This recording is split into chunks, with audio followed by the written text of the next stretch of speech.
where you have uh,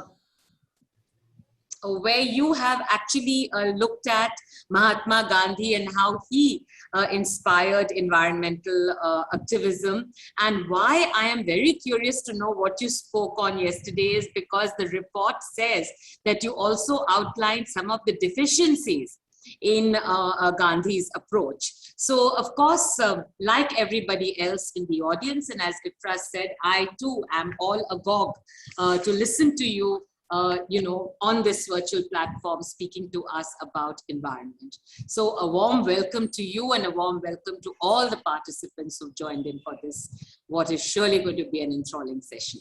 Thank you.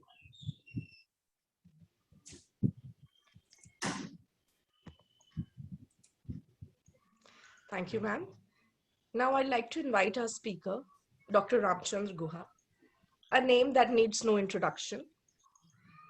But sir is a historian and sociologist based in Bangalore. He has taught at the universities of Yale and Stanford.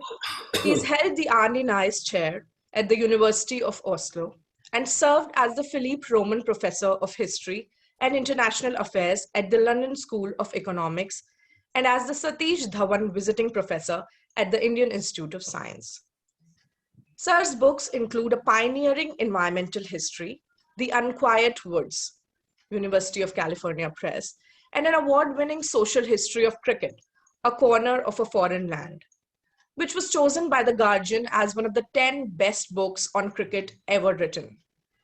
India After Gandhi was chosen as a book of the year by The Economist, The Washington Post, The Wall Street Journal, The San Francisco Chronicle, Time Out, and Outlook, and as a book of the decade in the Times of India, the Times of London, and the Hindu.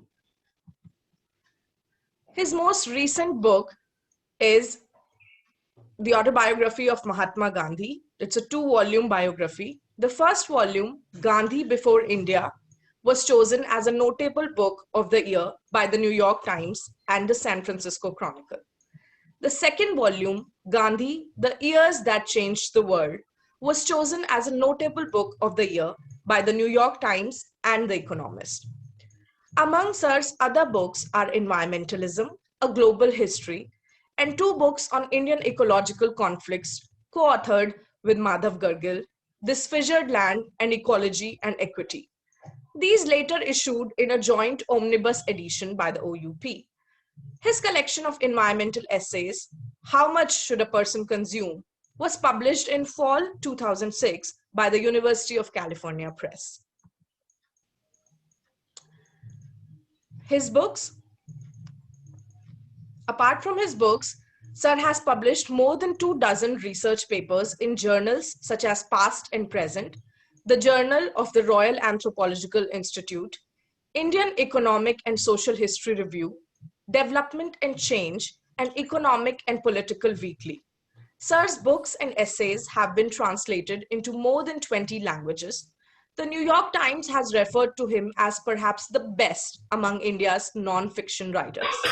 Time magazine has called him Indian democracy's preeminent chronicler.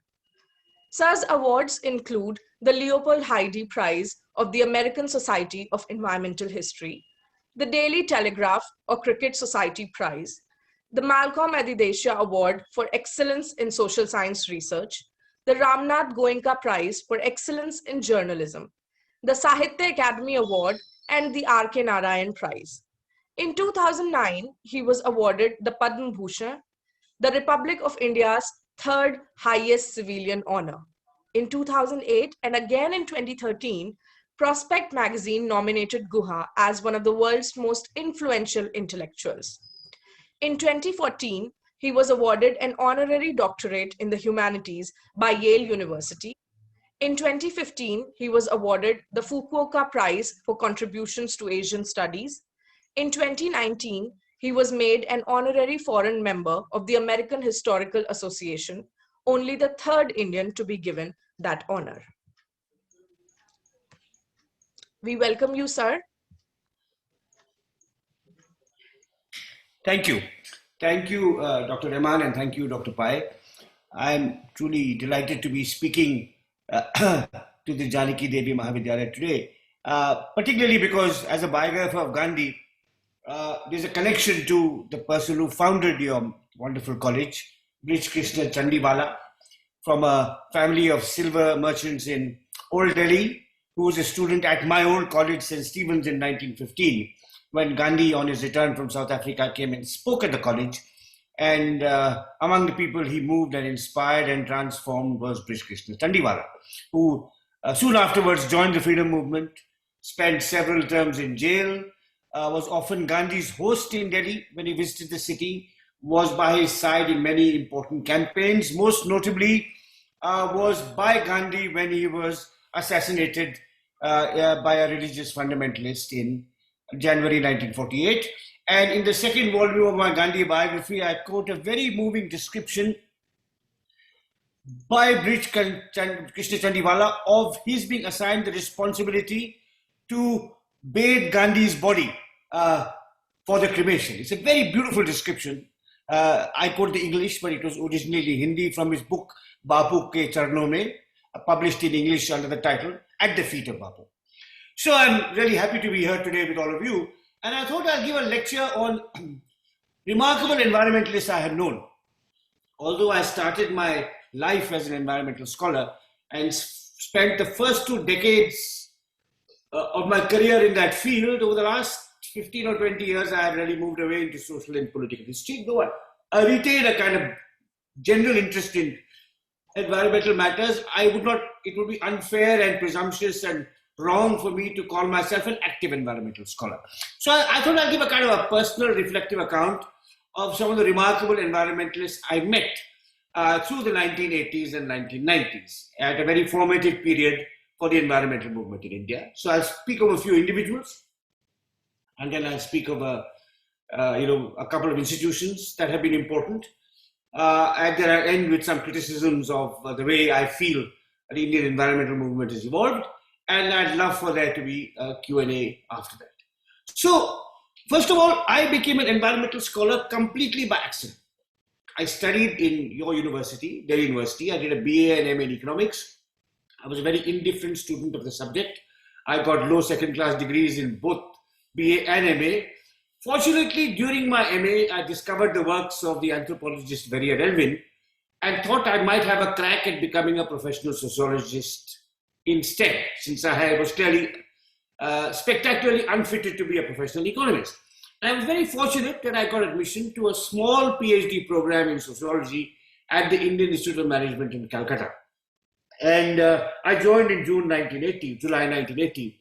And as all doctoral students do, some doctoral students are lucky in that they know what they're going to do their research in even before they join their PhD. Others spend the first few months looking around for what to do. So since the the Indian language I speak is Hindi, although I'm originally from South India, I don't speak my mother tongue Tamil. I grew up in Dehradun, so I speak Hindi. I was thinking, should I do fieldwork among peasants in Bihar on agrarian issues, or should I take something connected with industrial conflict, maybe in a place like Jamshedpur, in the steel mill in Jamshedpur. And while I was thinking about different topics for my PhD, my institute, I am in Calcutta, was visited by a scholar from the sister institute, I am in Bangalore, called Jayanto Bandyopadhyay, who gave a very interesting talk on appropriate technology, the term associated with E.F. Schumacher and of course, in some ways with Gandhi himself. Why countries like India needed not labor saving, but labor using technologies that were also environmentally sustainable. Now, after the talk, I began chatting with this visiting professor, and I was telling him I'm confused as to what kind of thesis to do. So he in the course of the conversation, he found out I'm from Dehradun. So he said, look, if you're from Dehradun, why don't you write a sociology of the Chipko movement? Now, this is 1980. The Chipko Andolan had broken out just a few years previously, in the spring of 1973. So it was just, emerging, just becoming known across India and the world. And there'd been a lot of press coverage about it, not necessarily accurate press coverage, but there had been no systematic sociological study. So Professor Bandyopadhyay said, why don't you do a sociology of the Chipko movement, which struck me as a great idea. I went back to Dehradun and wrote letters in Hindi to the people I knew were the two main leaders of the Chipko movement, Chandi Prasad Bhatt and Sundarlal Bahuguna. And on the same day, I wrote these letters. And I never heard back from Bahuguna, which may have been because he was traveling. But I got a letter back from Bhatt in 3 days. You know, in those days, these are pre-internet days. And in fact, days when the postal service worked very well. So if you send a postcard from Dehradun to Gopeshwar, which is in the Alaknanda Valley, 3 din mein jawab mil jata hai. So I got the reply and he said, please come. You know, he said, you know, here are some dates. And I took a bus from Dehradun. It's a journey I remember vividly still, and I've actually written about it in my book, How Much Should a Person Consume? It's a, you know, you go from Dehradun through the Shivaliks, enter Rishikesh, then start following the course of the Ganga, winding course of the Ganga, till you come to Devrayag, where the Bhagirathi and the Alaknanda meet, and you cross the bridge and then go along the left bank of the Alaknanda. It's a very long bus ride, about 11 hours to Gopeshwar. And I met Chandi Prasad ji and I spent 2 or 3 days with him. And he was a quite extraordinary figure. You know, I'm talking about the early 1980s, when long before the Berlin Wall had come down, when Marxism was very fashionable in the Indian academy, and in fact, most of my teachers in Calcutta were Marxists, and the state government in Calcutta was a Marxist government run by the CPM. And they had taught, my teachers had a very skeptical attitude towards Gandhi, whom they saw as some kind of woolly-headed reactionary, and about environmentalism, which they actually characterized as a bourgeois deviation from the class struggle. And I come armed with, you know, these kind of, stereotypes that my teachers had given me. And here I was meeting Chandi Prasad ji, completely rooted in his area, working for women, Dalits, peasants. He knew every village in the valley. In fact, I won't go into details, but again, in that essay, I describe how a PhD student, another PhD student had come to see him and wanted to select 10 villages to study. 5 next to the road and 5 more than an hour's distance from the road, to see the impact that the road might have on economic life. And off the top of his head, Bhattji gave him 10 villages and he said, तुम इधर जाओ, इस रास्ते से जाओ, यहाँ पे वहाँ पे पीपल का पेड़ मिलेगा, वहाँ पे रुक जाओ, वहाँ पे चाय की दुकान है, वहाँ पे इसका नाम पूछो, and he will help you and so on. It was like amazing. I'd never met such a grounded person compared to my professors who were talking about revolution and transforming the world. But the only word they knew was that of Kolkata. You know, they had not even been into the West Bengal countryside. So that was my first encounter with Chandi Prasad ji. And it was transforming. You know, I have met him many times since. And I'll come back to Chandi Prasad ji in a little while. Little later, I met Sundarlal ji. As I said, I had written to him and he had not replied, probably because he was traveling. But he came to Calcutta to give a talk and I attended the talk. And he was also a very charismatic man, but in a very different way. So, unlike Chandi Prasad ji, who is still happily with us in his late 80s, living in Gopeshwar, not in the best of health, but his mind is all there. Sundarlal ji was very fluent in English. Chandi Prasad ji spoke only Garhwali and Hindi. Sundarlal ji spoke Garhwali, Hindi and English, which meant he could communicate with middle class audiences in India and of course across the world. And he was a captivating speaker. You know, he wore a red bandana, he had a long white beard, and he had a kind of an ascetic, saintly figure. He had a very wonderful sense of humor. He made fun of the forest department in, you know, very sarcastic language. And he had a kind of a moralistic attitude to the environment. So Chandi Prasad ji was much more pragmatic. If the government is cutting the trees, we will protest. In fact, he started the Chipko Andolan. The idea of Chipakana, hugging the trees, came from him and no one else. In fact, other people have claimed credit, but that's actually untrue. The originator of the Chipko movement, Chipko Andolan, was Chandi Prasad Bhatt. And later on, of course, people inspired by him, a remarkable lady called Radha Devi, who led the agitation in Raini, which is now under threat from a hydroelectric project and was affected by the Uttarakhand floods. But Bhatt recognized that protest was not enough. Once the government had stopped felling the trees, you had to mobilize peasants in revegetating the barren hillsides. And he had organized these eco-development camps from the late 1970s, which had been studied by a scientist I knew, S.N. Prasad, at the Indian Institute of Science, who had found in his studies that in the eco-development camps of the Dasoli Gram Swarajya Sangh, which was Bhatt's organization, the survival rate of saplings was 70 to 75%. Whereas, excuse me, in the afforestation camps of the forest department, the survival rate was only 10 to 15%. So he said we have to do constructive work as well. It's not enough to protest against environmental destruction. We ordinary villagers have to take the lead in restoring the environment. We can't leave it completely to the state. He also was a great believer in modern science. Sundarlalji had a kind of romantic, anti-industrial, anti-Western point of view, and he said, you know, reject materialism, reject consumerism, go back. Ancient Hindu culture has all the resources we need. So he was a kind of, I think, very attractive to some, and of course more attractive to people now. We will use that kind of language. But Bhatt was very pragmatic. He had close associations with scientists like M.S. Swaminathan and Madhav Gadgil, who had both visited his area, who had advised him on energy policy, forest policy, water policy, how to, you know, use resources in a scientific but sustainable way. So here were these two quite remarkable individuals I met fairly early in my research. And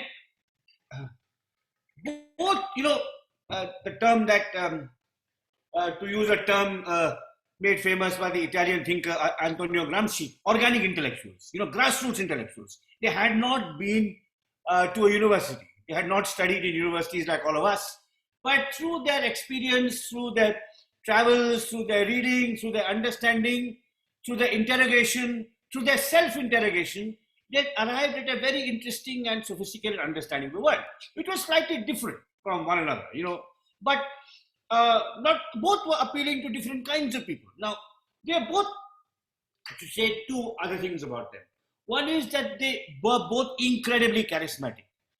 If Sundarlalji had written to me first and I had gone to see him, I may have been completely converted to his point of view. This has happened to many environmentalists, some of whom I'll talk about.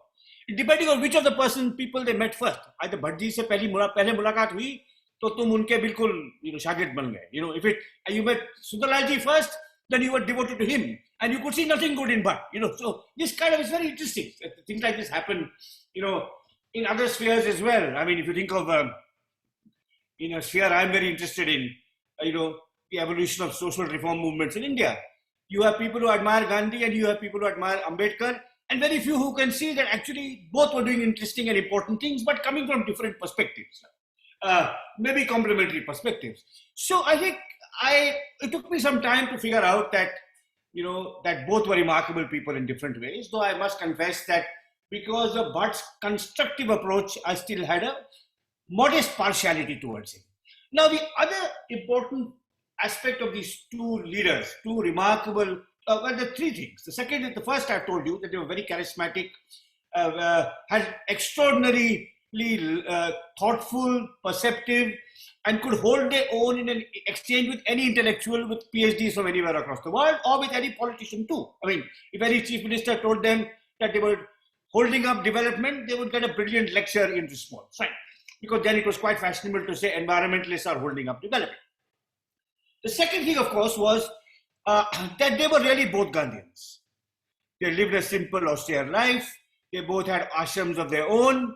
They wore khadi. It was a Gandhiism in practice, which you didn't see in many other parts of India, because our political class even then had basically forgotten Gandhi. You know, every other prime minister would go to Rajghat on October 2nd and forget about Gandhi and Gandhi's teachings for the rest of the year. That was true then and it's true now.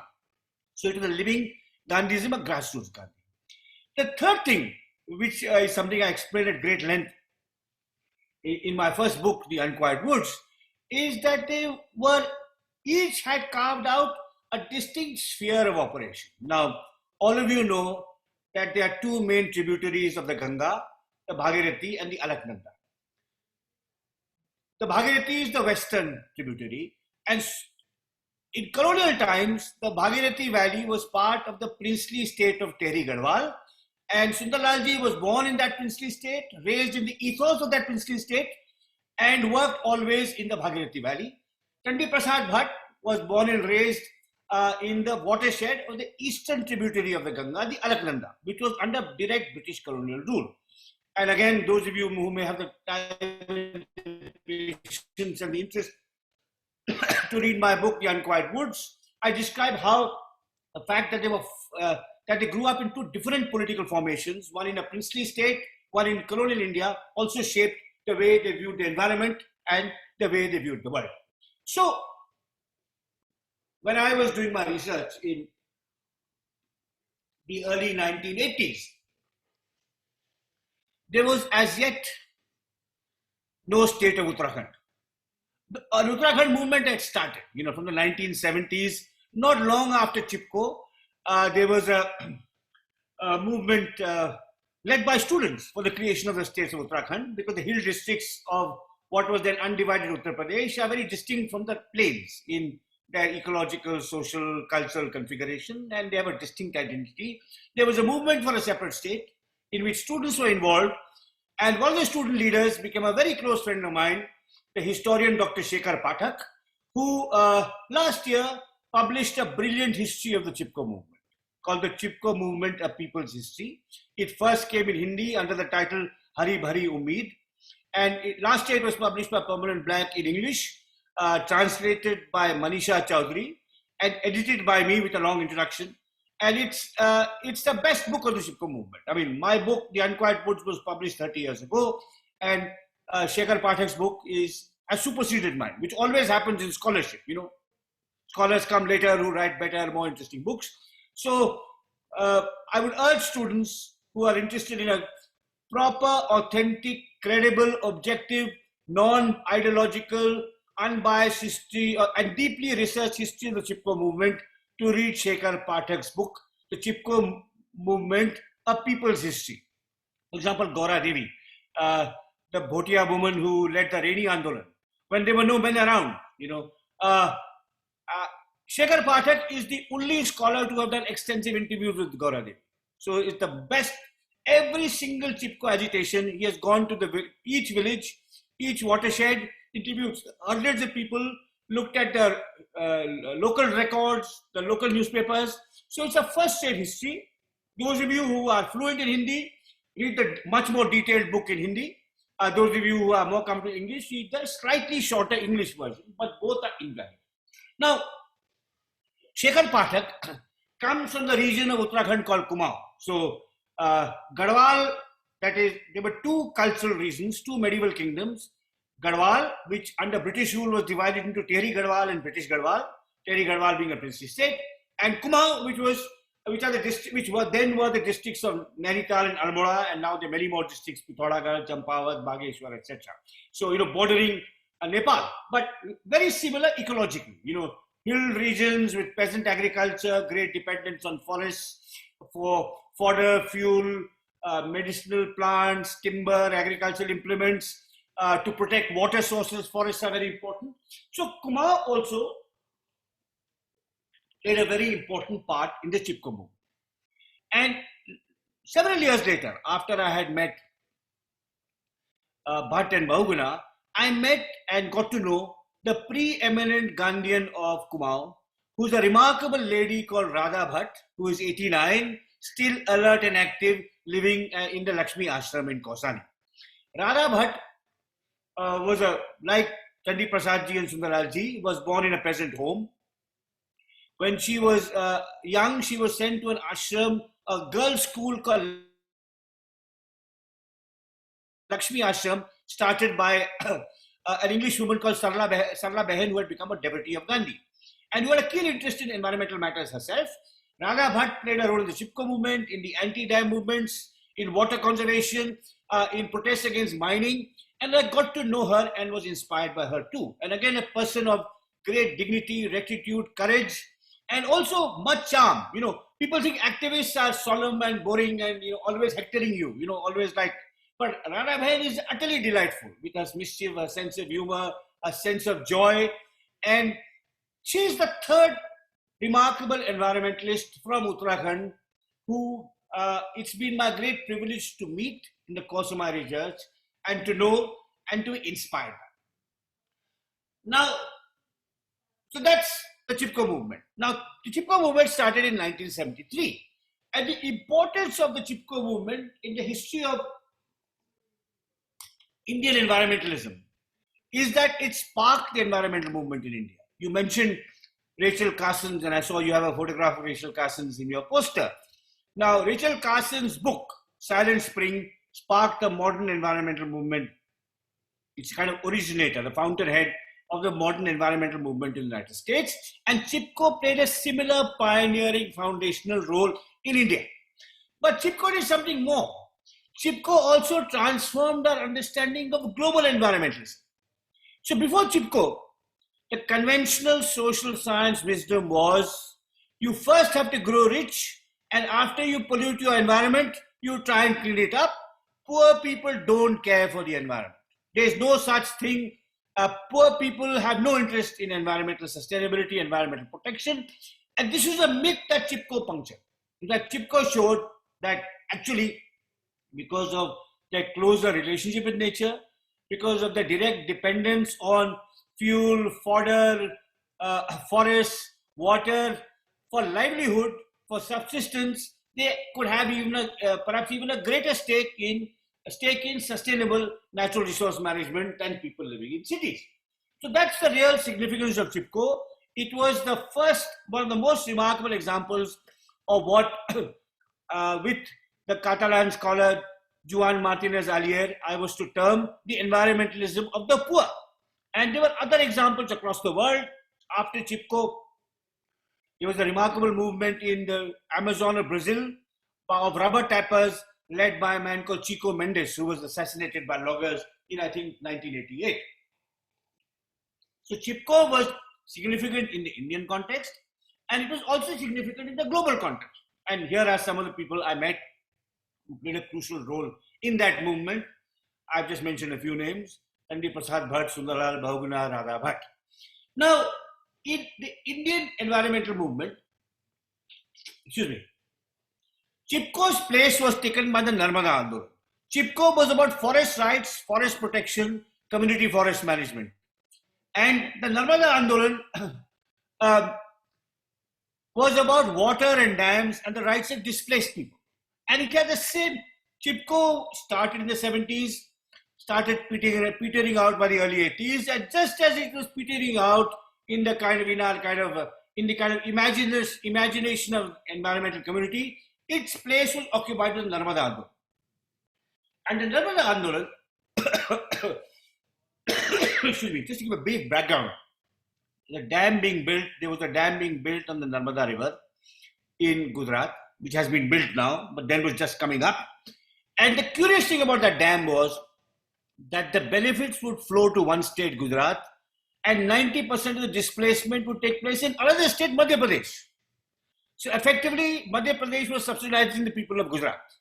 And in those days, displaced people got terrible compensation. I mean, there's some very good studies by sociologists like Walter Fernandez, how when communities were displaced by a steel mill or a new mine or a dam or even the location of an IIT, they got a pittance as compensation. They were basically made penniless refugees. They lost their homes, their lands, their temples, their mosques, their churches, and were given virtually nothing in return. So Medha Patkar knew this history of the shocking treatment of people who were displaced. She was a student of TIS, Tata Institute of Social Science in Bombay. She first went to the Narmada Valley with a friend of mine called Vasudha Dhagamwar, who is no longer alive, who was a legal rights activist, a remarkable lady and a cancer survivor and one of my all-time heroes. And Vasudha took Medha to the Narmada Valley, and then she decided to live there and fight for the rights of those being displaced. And again, this was a living Gandhianism. You know, she was, I don't know, some of you may have met Medha, seen her, a little slender lady, you know, with this grey hair, but with kind of extraordinary energy and courage.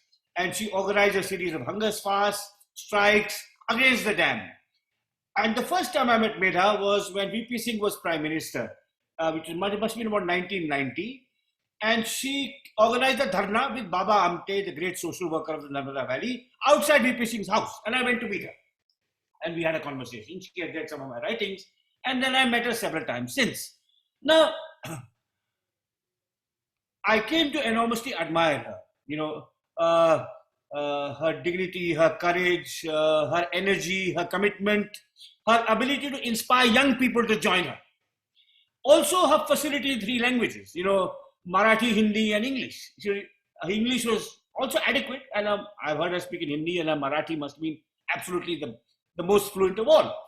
But I also, over time, came to have some reservations about her strategy. Because what was happening was the dam was coming up. Okay, now the protest was going on, the dam was coming up.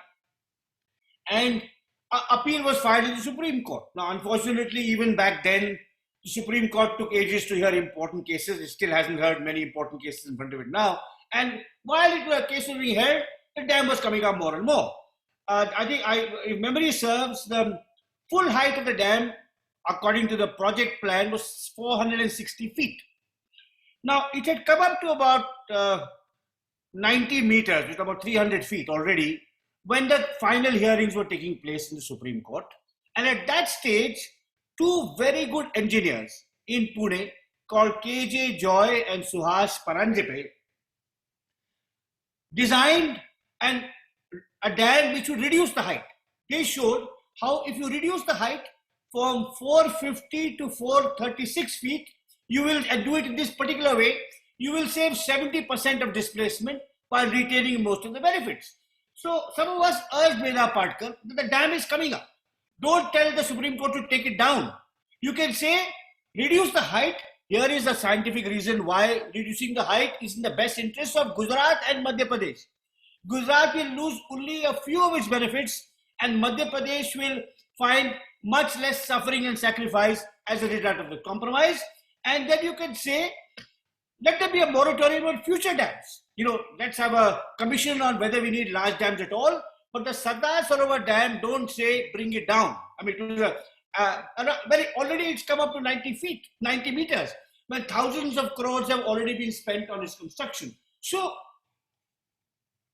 as I said, despite my admiration for the remarkable courage and stoic commitment of Medha Patkar, I was a little disappointed by this lack of understanding of the need to compromise. I mean, Gandhi often talked of the beauty of compromise. In this case, there was a very good reason for one to accept a lower height, but of course then to move on, at the same time insist that there should be a moratorium on large dams. But having said that, I salute Medha Patkar for almost single-handedly drawing the attention of the wider middle-class public to the sufferings of displaced people.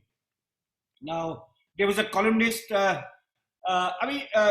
Delhi, whose name I should not take, she still writes a column, who would abuse Medha Patkar week in and week out. Now, I asked the columnist that you live on Amrita Shergill Road, which is the most prestigious address in Delhi. What if someone says, I'm going to build a highway through this and you have to lose your house and I'm going to acquire it? I mean, the market rate may be 50 crore, but I'm going to acquire it for 50,000 rupees. How would you feel? Well, then you would understand what the Adivasis in the Narmada Valley are going through. So I think Medha Patkar's great contribution, though she was not able to stop the Sardar Sarovar Dam, her great contribution was to focus our attention on the sufferings of people displaced by large projects, and to make sure that every such project would be more carefully considered before getting its green signal, and even if it went ahead, that the people who would be displaced would be much better compensated.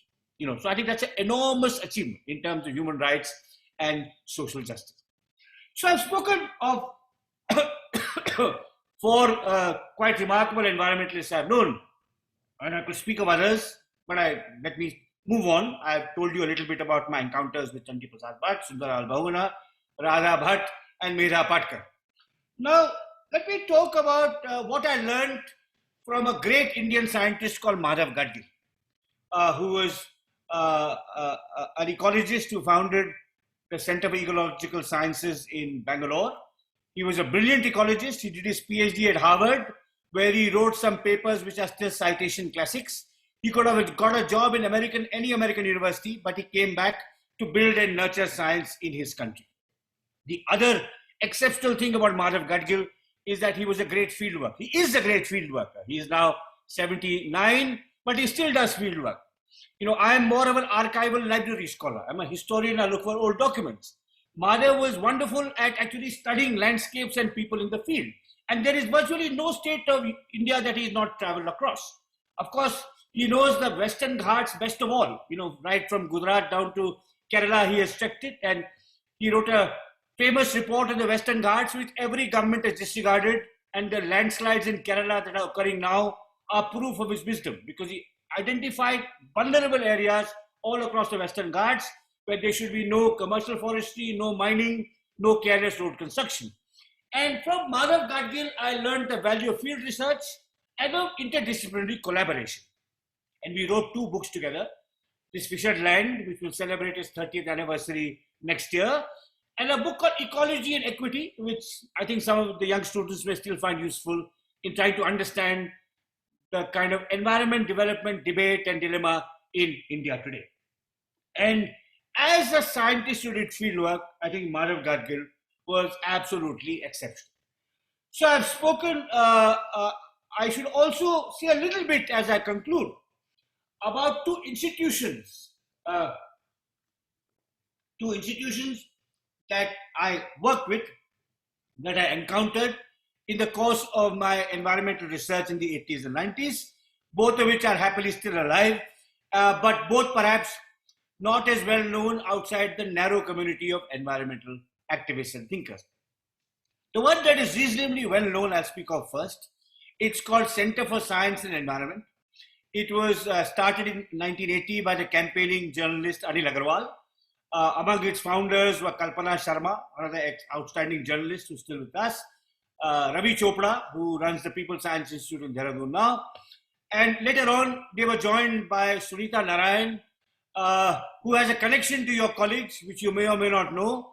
Sunita Narayan is the granddaughter of the brother of Brij Krishna Chandiwala. So she's the grandniece of the founder of your college. And all of you are college students.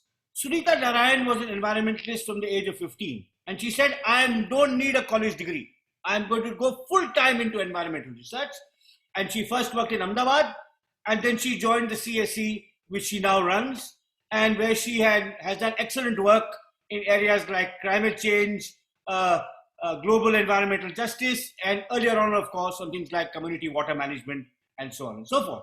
Kind of person of great energy and drive and commitment, who in a odd way shows, just like Prasad Bhatt and Radha Bhatt show, that you don't need a college degree to contribute in an intellectual sense to us, not just in an activist sense, but in an intellectual sense to our society. And then Anil Agarwal, I have also written about in an essay in EPW, which I gave the title, The Environmentalist of the Poor. It is available on JSTOR. Who was, again, a very exceptional person. And they really, over the last, Anil who founded it, and then Sunita who came later, over the last 30 years have run this very important advocacy think tank called Center for Science and Environment. The other institution, which is much less known because they are much more self-effacing and never talk about themselves, is an organization called Kalpavriks. Kalpavriks was started by school students in Delhi in 1979. A group of school students in Delhi started an environmental group. Sunita Narayan herself was a member of the group. Many of the leading environmental scholars of today were part of Kalpavriks. The environmental historian Mahesh Rangarajan, the very fine ecologist Ghazala Shahabuddin, who's written an excellent book called Conservation and the Crossroads on Wildlife Conservation, was part of Kalpavriks.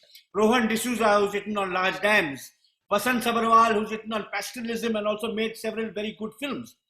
And the person I know best, Ashish Kothari, who is one of our greatest, most remarkable and most self-effacing and modest environmentalists. After helping found Kalpavriks in 1979, for the next 43 years, he's been doing, in his own steady, sustained way, extraordinary work in a variety of fields.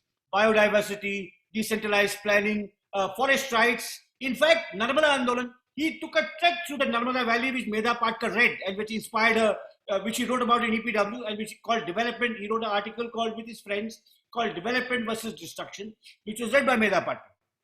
And Kalpavriks is really a very admirable organization because it is not identified with one person. One of the problems with NGOs in India, with think tanks in India, that the founder becomes its not just its face, but embodies everything about it. If you say, and I think the institutional character gets diluted, and after the founder goes, the institution collapses because it is so identified with the founder.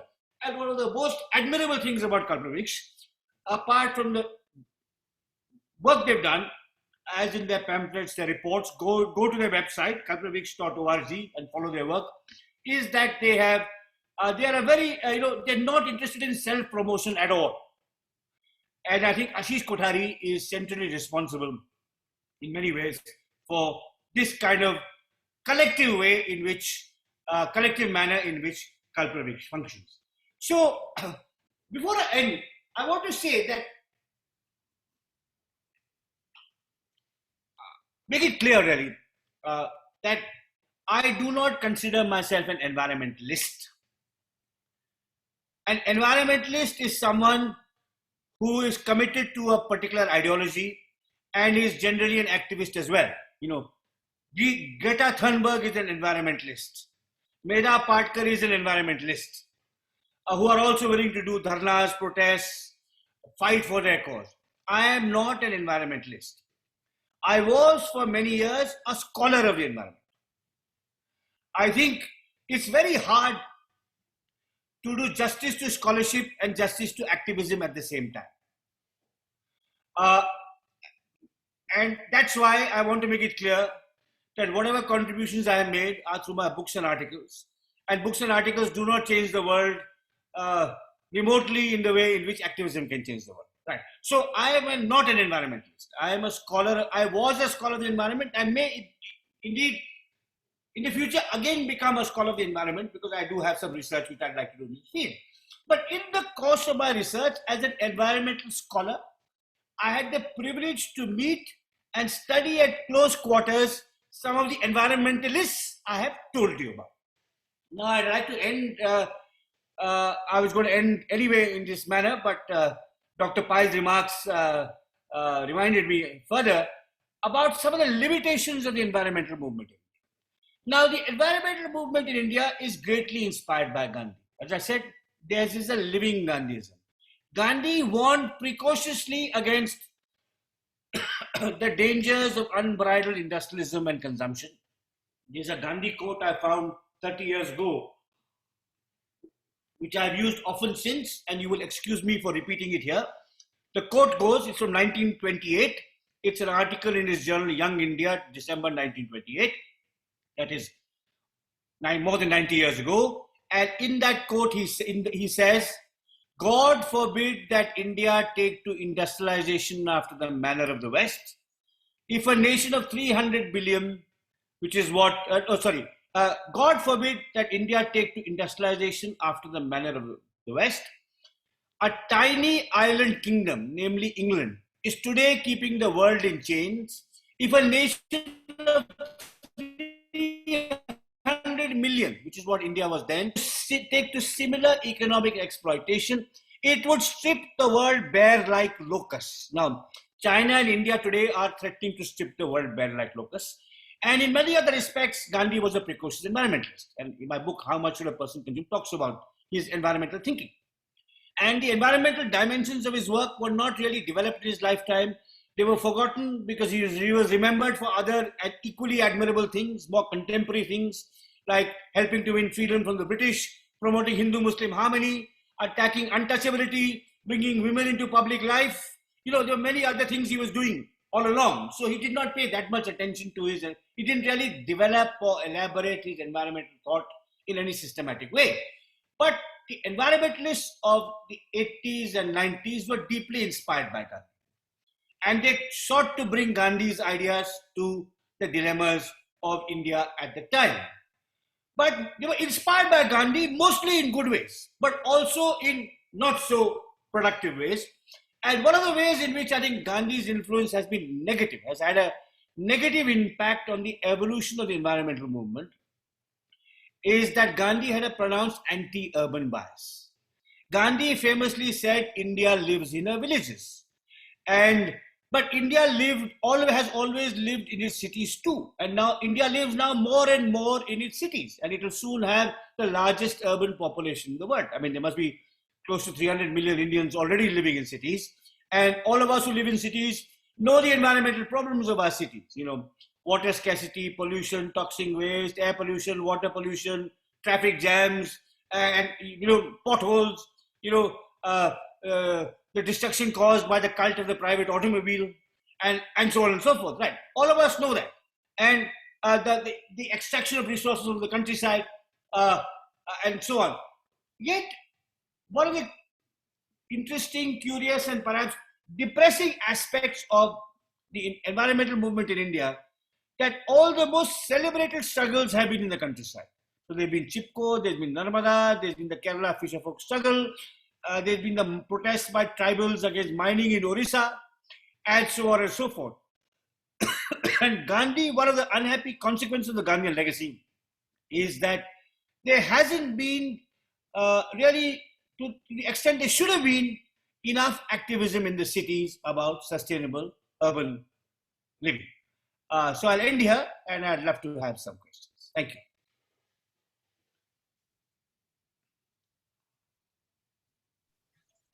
Thank you, sir.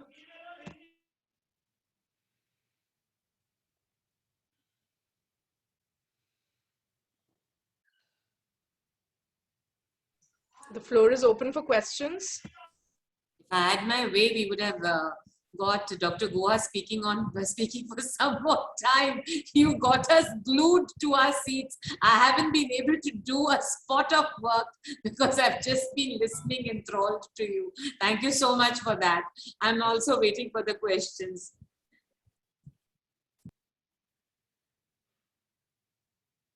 Yes, Pavan.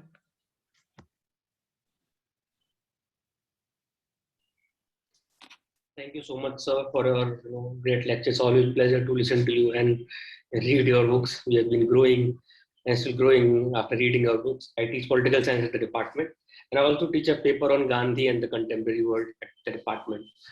So there's a section on the environment, but I am a bit in dilemma at teaching that part. And the dilemma is that recently Gail Ombed died, like a few months back. And we know, her response to Arundhati in 11, I think, and when she argues that other than the minor point, the major point of the leadership, when Vaharu's questions, when Vaharu raises writes that poem, that why all the people on the stage are coming from one particular middle class, like some city, and no one is from the Adivasi communities. And the leaders which you also mentioned, Bhatt, Bahuguna, and Patkar, they do, to some extent, upper caste, upper their society. So what do you think of that Gail's response to Arundhati, and how should I deal with this in the classrooms? Thank you. Yeah, so it's many years since I read Gail's response to Arundhati, so I don't remember it adequately. But the late DR Nagaraj, who was a very remarkable Kannada social thinker who wrote a very good book on Gandhi and Ambedkar, translated in English as Flaming Feet, used to argue that we need an alliance with the Dalit movement in the environment. Dalits are often, and that has been lacking. It's happened in the case of Chandri Prasad Bhatt. In fact, between Bhatt and Bahuguna, one difference is Bhatt is much more alert to caste inequality. And he has tried to, tackle not just discrimination in his part of Garhwal, but also to involve Dalits in, sustainability affects us all, women, Dalits, tribals, urban citizens, and so on. So while, when there's a landslide or a flood, everyone is affected. In Delhi, rich people are as affected, of course, less affected by air pollution because they can protect themselves. But it's the poor who are most vulnerable to air pollution, right? So I think that may be an area in which, rather than say, as some Bahujan thinkers would say, environmentalism is a deviation from the caste struggle. So the Marxists said environmentalism is a deviation from the class struggle. Some Bahujan thinkers might say, not all, but some might say, I don't think Gail said that. Gail herself recognized the importance of water conservation, water management. She wrote about it, and she knew that peasant livelihoods depended on careful management of natural resources. So a way has to be found, because this is a dilemma that faces us all, So Bhatt may be upper caste. I mean, that's where I see the important thing is not whether one is upper caste or not. The important, or one is male or not. The thing is, how capable are you of going beyond your inherited advantages or privileges? When Nehru and Ambedkar reformed the Hindu Code Bill, they said Hindu women must have rights even though they were men. So I think that's important. But yes, I mean, there has been a lack of trust, a lack of collaboration between the Dalit movement and the environmental movement, and that's something which has to be we have to seek to bridge.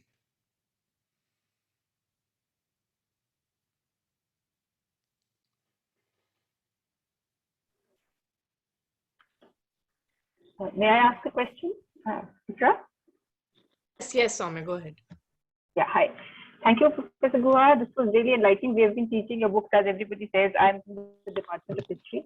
I just want to, there's a very short question at the point that, relating to the point where you ended, which is about urban environment and sustainability. But don't you think there's a contradiction there? Can urban environment, can people living in cities, can urban cities hope to have a sustainable footprint? It seems like we are talking at cross purposes. Yeah. So that's a good question. Development versus, environmentalism. So that's a very good question. It links it links to the last question, because the problem we have to look at many of these issues as multidimensional. Again, go back to Gandhi and Ambedkar. Okay, Gandhi was more alert to the environmental consequences of unbridled consumerism than Ambedkar. But Ambedkar was more alert than Gandhi to the emancipatory possibilities of urban life. I mean, he famously said, a republic is a den of inequity, right? So why do people move to cities? Why do Dalits move to cities? Not just because they have greater economic opportunity, because they can escape the stigma of being identified as a Dalit in their village. So what we need to, people may like cities for other reasons. Women may like cities because there's more freedom, there may be more cultural life. So I think one has to make cities, one cannot today imagine a world without cities, because of the choice that people make to move to cities. One can imagine cities that are less destructive of their natural resource base. One can take examples from, one can be less like an American city and more like a North European city, for example. So I think that these are ways in which we, for example, if you look at Delhi, one of the failures of the planners in the 50s was that they never built a metro. Yeah. I'm glad there's a metro now, but if it had been built 60 years ago, I mean, if Nehru had learned from his admiration for Russia or what the Moscow metro did or what the Paris metro did, right? So, and of course, the different ways in which, and so I think, obviously, there is a strand of environmental thinking. Sundarlal Bhogan exemplified it, which said, urban living is inherently destructive. And Gandhi sometimes also inclined towards that. So we have to recast our civilization as being based in the villages. But Ambedkar's response was, but then you're condemning the Dalits to always being in the bottom of the heap. So I think it's more, there's again, this is a thinker I've been interested in. Other people have also worked on him. A Scottish urban planner called Patrick Geddes, who worked in the early 20th century, who talked about harmonizing the city in the countryside. So I think maybe that's the way we have to start thinking about. Yeah. So the zoning has to go. I mean, in that sense, you would need the metro if you have the zoning plan of the master plan. So I don't understand these issues. I can only give you a broad answer, but but I think people are voluntarily choosing to live in the cities. I mean, people are not. If they're moving to Odisha to Bombay, it's because they think the opportunities are being expanded. So how do we make their lives, more their surroundings more habitable? How there may be other ways. How do we make the rich, pay more? I mean, that's really, these are questions that experts, urban experts, economists, and and so on have to answer. Thank you so much. Thank you, sir. We have one more question. It's from Ritika Sharma. She's asking, sir, there's a continuous tussle between development and environmental sustainability. What is your stake on this? And then your definition for development. So, again, it's a very good question. It's hard for me to answer it, succinctly. First of all, I think we need much greater democratization. So, I think one of your colleagues who's a political scientist to ask the question. I think decentralization of authority will be good for environmental management. If the panchayat, if rather than the state capital, the panchayat has responsibility for water, minerals, and so on. If city municipalities are empowered, and then I think they're more accountable to their citizens, then there are ways in which you can have actually. So I think then the other aspect is we need really much more expert knowledge in government. I'll give you an example. If Bombay needs a new road system, all right. Now this is being built now. There's a coastal road and all right. Now IIT Bombay has really good transport and energy experts. So you should ask them what is the best way to convey people from Andheri or even Warsaw to Nariman Point. Best, most sustainable, most efficient, most cost-effective way. But what will happen is, a politician will give a contract to his favorite contractor and the deal will go through. And there will be no scientific planning of any kind. In Bangalore, one of the few times I've been an environmental activist was before the pandemic, 3 or 4 years ago, when I came out to protest against the steel flyover that was being built across the heartland of the city, because the politician wanted a direct road from Vidhan Sauda, the Legislative Assembly, to the airport. And it was and the leading transport engineer in India is in the Institute of Science, and a man called Professor Verma. They never consulted him, so we were all protested, and we said, and we had one of our female participants had a great slogan: "Thou shalt not steal," STEAL, because there was a cut which the politicians wanted before the election. So I think genuine consultation, and this is true across parties. Madhav Gadgil's Western Ghat report was rejected by Congress, Communists, BJP in Goa, everyone, everyone. So I think where we do have first, so decentralization so that more people are involved, expert knowledge in different fields. We have forest experts, water, biodiversity experts, transport experts, energy experts. We have a first-class scientific infrastructure, but they are never consulted. And they are never consulted even, let alone by the politicians, even by the bureaucrats. You had Indira Gandhi as one of your icons. One of the sensible things she did was when she started the Department of Environment in 1980, she had a scientist in charge. The first two secretaries of the Environment Ministry were, in memory serves, T.N. Khusu, who was a botanist, and S.Z. Qasim, who was a marine ecologist. In a scientific ministry, you must have a domain expert in charge. Manmohan Singh was appointed by Morarji Desai as economic secretary, finance secretary. Morarji Desai in turn appointed Montek Singh Ahluwalia as finance secretary. For the last 15 years, the finance secretary has been IAS Babu, who will answer what the prime minister wants of it. Right. So it's fine for a general ministry like culture or education, but agriculture, M.S. Swaminathan, whom I mentioned, was appointed as agriculture secretary by Morarji Desai, but now it's an IAS guy. So the Babus also don't want scientists. So you need, it's inconceivable that in a Western democracy, the world's top ecologists will not be consulted. Madhav Gadgil wrote his report. It was commissioned by Jairam Ramesh.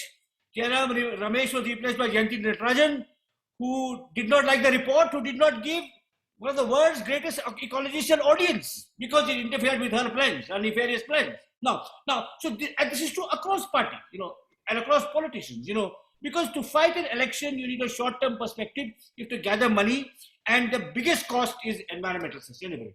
So harmonizing it will require, reforms in our political system, a greater respect for scientific knowledge, and it's a long haul, but it's not impossible.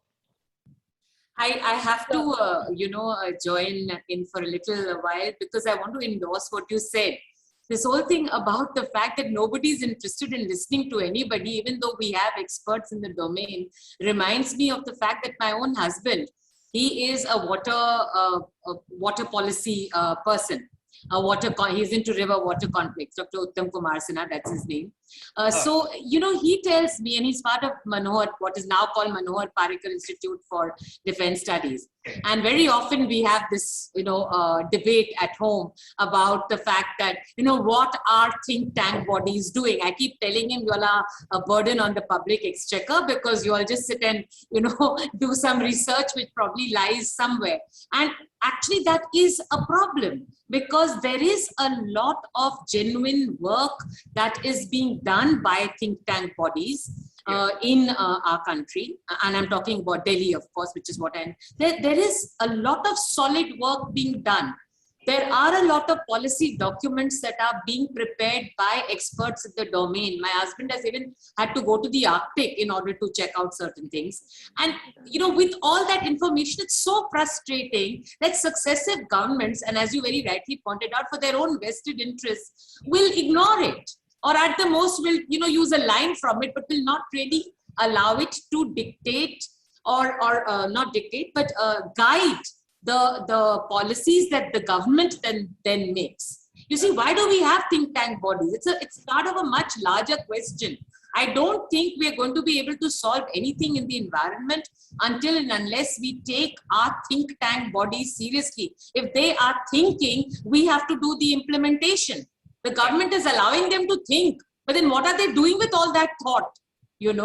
So I would just add, Dr. Pal, not just the think tanks. I mean, our IITs, our Institute of Science, and the state government. And the culpability is not just the central government, state governments. I mean, why can a Karnataka state government not listen to those at our most prestigious science institute, which is in Bangalore? So it's across the board. But I completely agree. Dr. Guha, I have a question. I'm Poonam Kamal from JDMC. Given the present scenario like of coronavirus, where we saw viruses and infectious diseases, moving from wildlife to people, and the present IPCC report says which we have already moved to 1 degree centigrade. There's a rise in temperature, and within few years, another 10-15 years, it will be 1.5 degree. So my question is, can we think in terms of a paradigm shift from an anthropocentric approach to ecocentric, or we can say that where we talk about rights of nature, giving parts of nature rights in order to deal with environmental issues? What is your So I think, it's given that we live in a human-centered world, we can think about it, we can implement it in a modest way, but it cannot be a paradigm shift. It's not as if we'll have a great transformation overnight. The other thing I'd say is we can work incrementally at different levels. Climate change is a major issue, but it's not the only environmental challenge. Unfortunately, what's happened is climate change has colonized all the space on the environment. So you have to look at environmental challenges unrelated to climate change too. Air pollution is unrelated to climate change. Floods and landslides in Kerala are peripherally related to climate change, more directly related to mismanagement of forests and rampant mining, illegal mining. So I think unfortunately the difficulty with the kind of thinking you're proposing, it requires global solutions.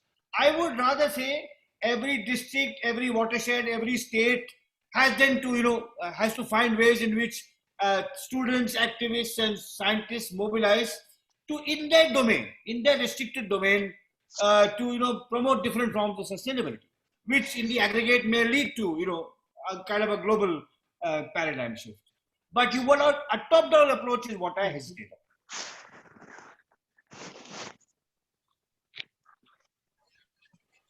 Thank you, sir. We have one more question. It's from Jyoti Raghav.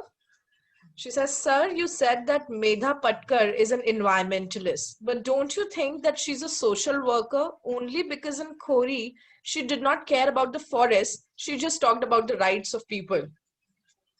I think she's both. I think she's both. I think she's interested in a human-centered environmentalism. It goes back to the last question, you know, a biocentric perspective versus a human-centered perspective, which still interested in sustainability and which still have space for, some respect for nature.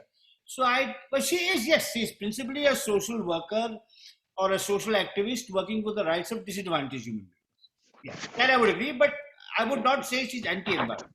Because what she's promoting is ways in which we can actually forge a more healthy and sustainable relationship with it. Thank you, sir. Are there any further questions? Yes. Yes, Sumaya.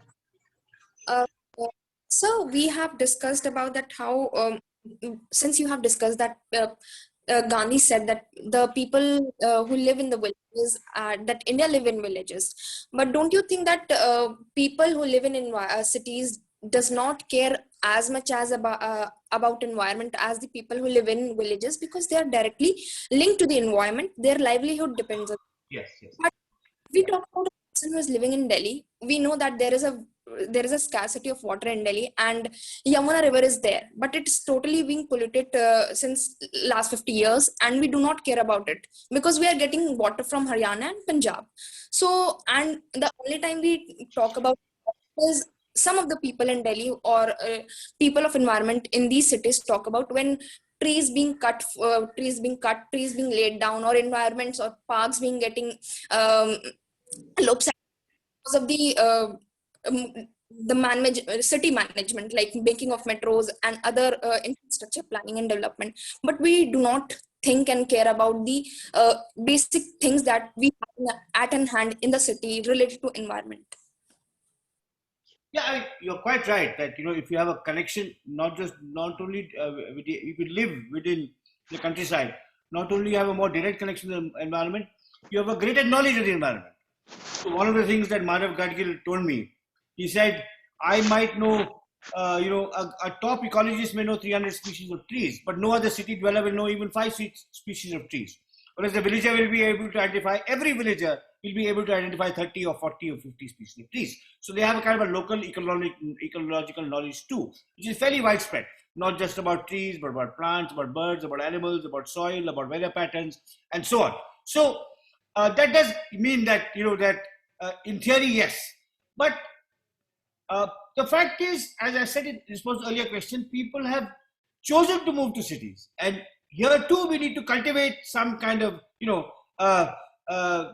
respect for the environment, some interest in sustainability. If there is, and yes, sir, I mean, obviously, the treatment of the Jamuna River is shocking. In fact, Anupam Mishra, who worked on water, who was a very remarkable environmentalist who died a few years ago, said that if it was mandatory that on every Republic Day, the Prime Minister has to bathe in the Jamuna, you will clean it up. Make it part of, the Constitution, that every 26th January and 2nd October, the Prime Minister and the whole cabinet has to bathe in the Jamuna. Right. Now, I'm sure that if the will is found and the science is available, you can try and clean up the Jamuna, and you don't have to depend on, water from Haryana, Uttar Pradesh, or even farther afield. Yes, I mean, and, sensible pricing policies can be adopted instead of free water, which is what the Delhi government wants to give, free power, free water, have an escalating scale. So first units, very limited payment per unit, but the higher it goes, so that, people in bungalows, for the people in bungalows who are using their water for their gardens, they charge much more. I mean, there are ways in which you can rationalize water use to make it much less wasteful. So, it is true what you say, that yes, in theory, those who live in villages will have a more direct understanding of what environmental destruction does to human livelihoods. But the brute fact is that we have 400 million people in our cities, and we have to make our cities more habitable too.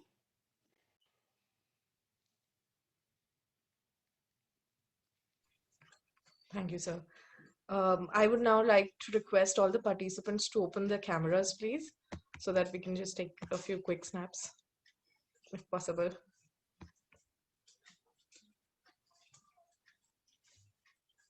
I request everyone to switch on their cameras.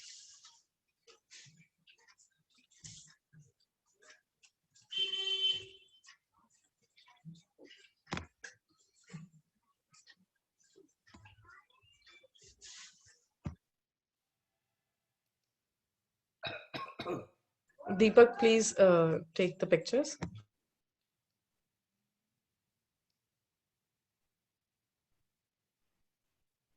you so much. I've taken the picture. If can you hear me? I've taken the picture. Thank you, Deepak. Any other questions? I would like to ask a follow-up question because since we talked about the environment, sir, I have been a resident of Delhi from past 5 to 7 years, and sir, I have seen, because we talked a lot, because आप हमेशा कहीं भी रहते तो मौसम का हाल पूछते ही हैं. It is a very genuine question to start a conversation. We have seen that from the recent past that Delhi's environment has been changed drastically. Yeah. Earlier this year, what the pattern I have seen, that monsoon shifted a lot. In the past, the year which I came in Delhi, we used to see that rainfall used to happen in the end of June, in the starting of June, and last up to August. But this year it started from very last week of August, and we saw the rainfall in September. So we know that what kind of environment we live in Delhi, and that is also happening. But the people around here see the environment, that sun is very hot in Delhi from last 10 to 15 years, and we see all the reports in Delhi that is there. But what do we see? That people talks about environment, people say about that there is a lot of pollution in Delhi, there we have a lot of vehicles in Delhi, but nobody actually does anything for that. Not a part of organization. All it comes as an article in newspaper, and that's it.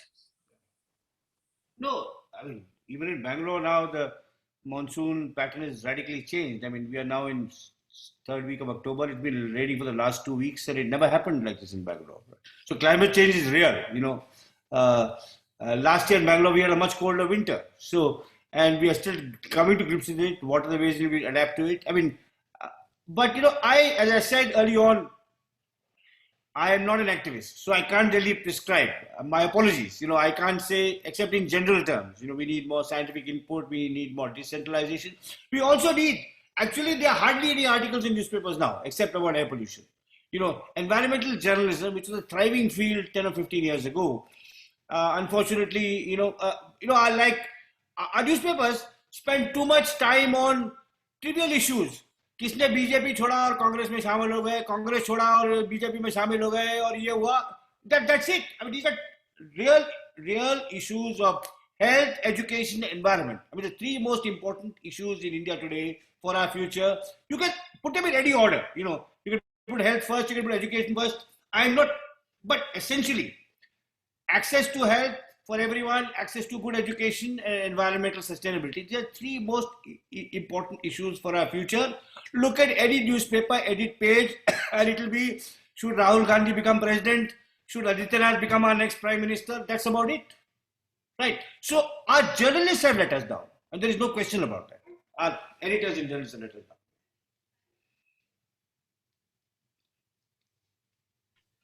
down. Thank you, sir. Any other questions? It was a very intriguing session. We've had a lot of questions. I think we should let Dr. Guha get a break now. We've been haranguing him for the last half an hour. Thank you. All right. I now request Deepak to extend a vote of thanks, and then maybe Professor Pal to say a few words. I think you could ask everybody to switch on their videos and take. When we did it, were you not there? I was not there. Maybe we can do it again. I'm very upset. Please take it again. All right. I request everybody to switch their cameras on for like a minute, please. I missed that. Everyone, please We need it for documentation. Switch on your cameras. Okay, so I'm taking picture. Yes. Dr. Guha, you need to raise your, yeah. Just a second.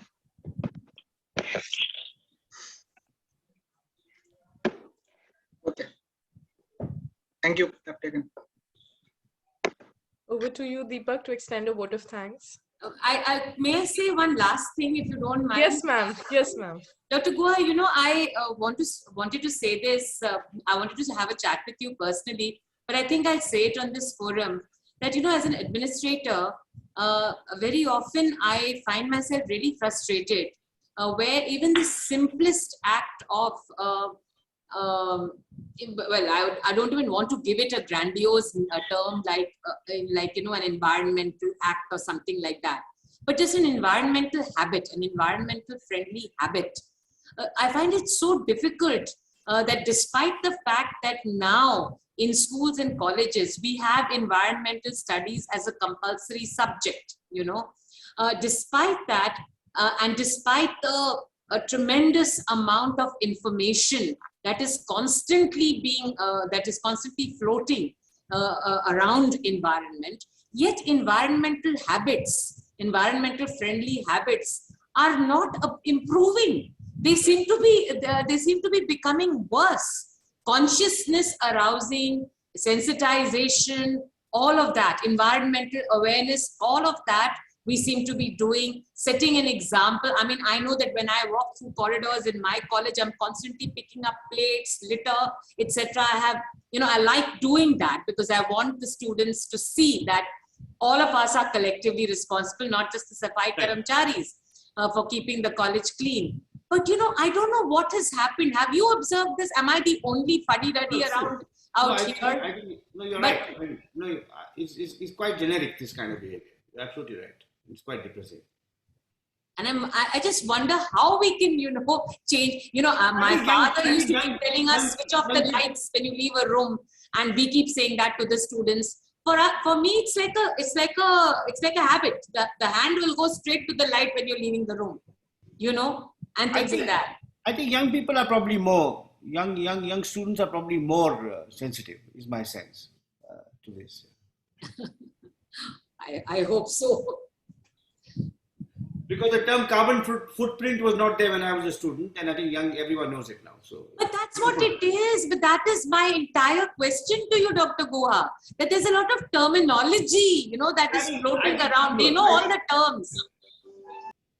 They know all the terms. They are very savvy. They are very smart, but they don't have environmental friendly habits. I'm sorry to say that. And if there are students out here, don't murder me. Yeah, Ifra, please go ahead. Yogita, did you raise a hand? Yes, ma'am. I had a question for sir. Yeah. So, sir, I wanted to ask, as you are a scholar, what should be the goal for the research students towards the environment so that they can contribute towards the improvement of environment in some way? So, for a research student, I'd say it's very important to do a thorough job. So you choose your problem. When you choose your problem, you think it's important, you know, like air pollution or water conservation or biodiversity or, you know, urban transport planning, whatever problem you choose. But when you're doing your research, focus on the depth of the research, not on the policy outcome. So a PhD thesis in environmental studies or in history, or in sociology, or in political science, or in philosophy should be analytical and empirical, not prescriptive. That flows later, you know. Based on your research, you may write a short article in the newspaper saying, my findings suggest that this is what we should do to change the energy policy of Delhi. But a research student should learn the craft of research, how to do deep research, how to gather authentic information, how to analyze it, how to compare it with the work of other scholars. So I see chapter in a research. Research will be really rigorous. That's why you learn the craft of your research when you're doing a PhD. So when you do your research, Think about science, not about changing the world. Think about adding to science, not about changing the world. Later on,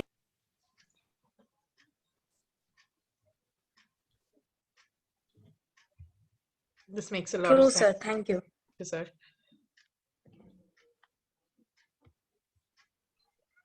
Over to you, Deepak.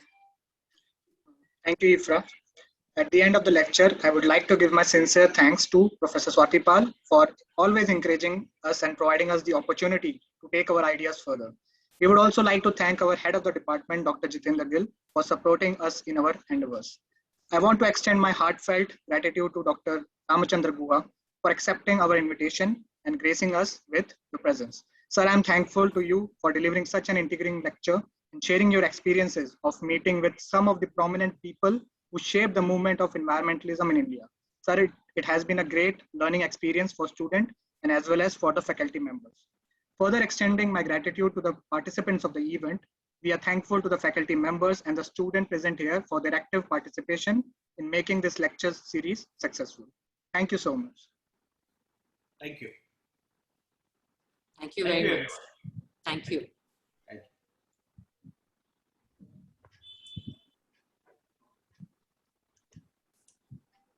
Thank you, sir. Thank you, Professor Pal.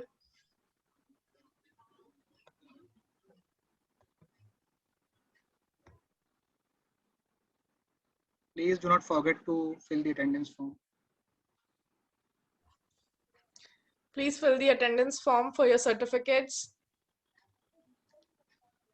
Thank you so much for joining us.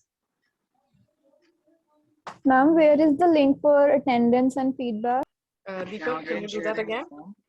I'm again sharing the form.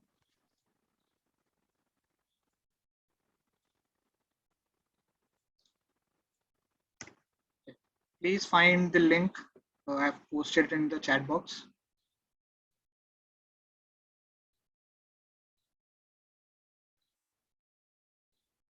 Ma'am, it's not visible in the chat box, the link. It's not there. Yes, ma'am. Can you see it now? Or still not visible? No, sir.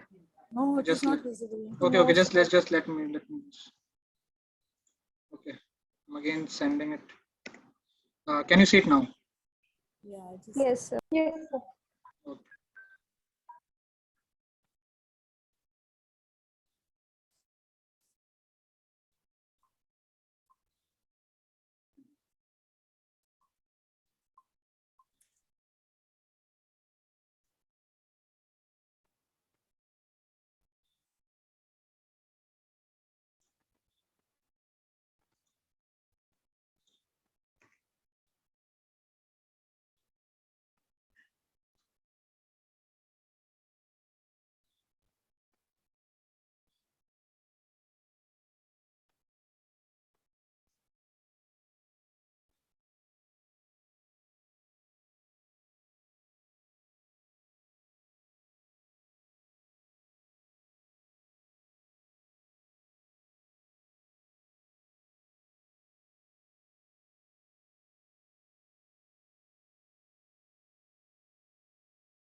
Has everyone filled it? Yes, ma'am. Thank you, ma'am. Yes, ma'am.